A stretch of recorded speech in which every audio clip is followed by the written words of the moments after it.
One World Center is a union of 4 different schools in Denmark who educate people to help in the third world with education, with farming, with child aid, with all kinds of things. And we invite volunteers to come and participate in this.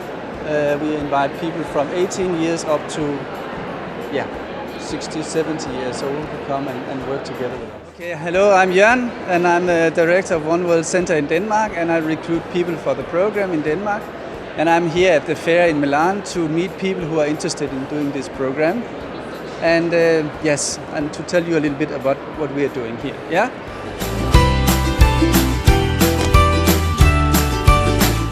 The role of pedagogy in our program is very important because we have the basic idea is to think like you have the theoretical part and then you have the practical part, and these things, they need to be combined. So you cannot just say, I know everything about Africa, I know all the solutions in theory. You also need to work in practice. We think it's very important that we are together as a big group and not just individuals, but the pedagogy is that we work together, we mobilize people and we solve the issues together. That's kind of our basic pedagogy. And then our idea is also that we think it's very important that you want to learn about a country, if you want to learn about culture, if you want to learn about people, that you have to travel there, you have to meet the people, you have to understand, you have to respect the people so that you can know what do they need in order to create the development.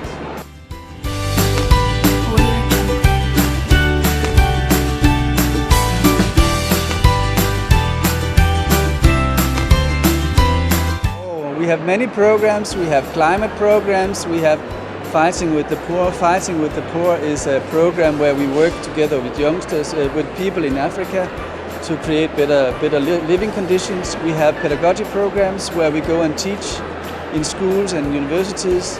We have a teacher training college where you can educate yourself as a teacher for the third world. And we have traveling programs going to Latin America to investigate in Latin America. There's a big question to change the world and how can we change the world, but my idea is that when you look at the world as such, there's a lot of big problems in the world. There's the environment, there's poverty, there's pollution, there's killing of animals, there's killing of people, there's wars, and you think, oh, this is too much.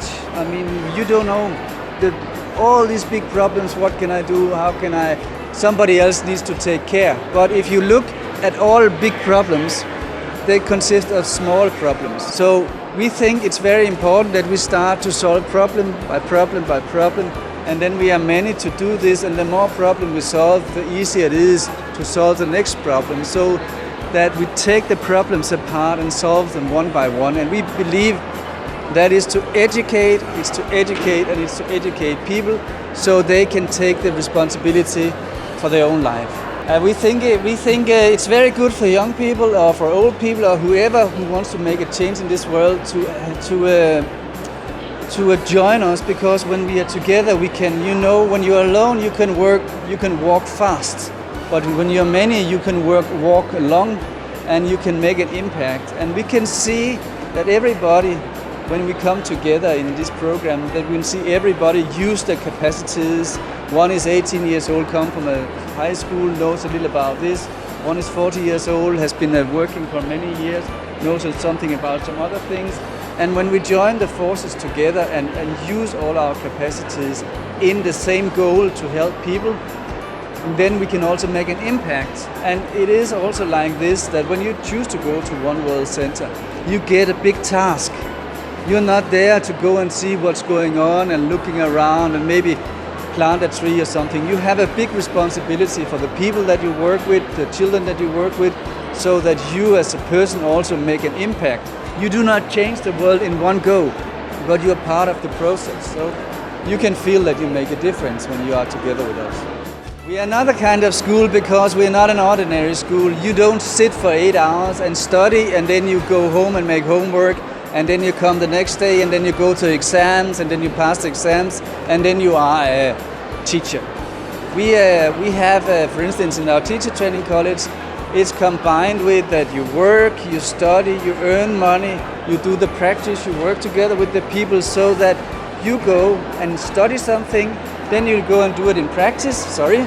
And then when you have done the practice, you understand, oh, there's something with the theory I need to adjust, I need to understand more. So it's all the time a dialectic between reality and theory, and not just study for 2 or 3 years and then you are surprised by the reality and it doesn't fit to the theory.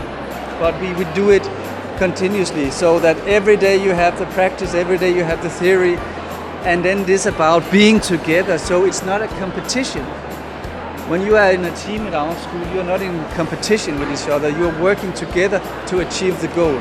So in this way I think we are another kind of school. You can say the travel to Denmark you have to find money for, because we cannot help you with this.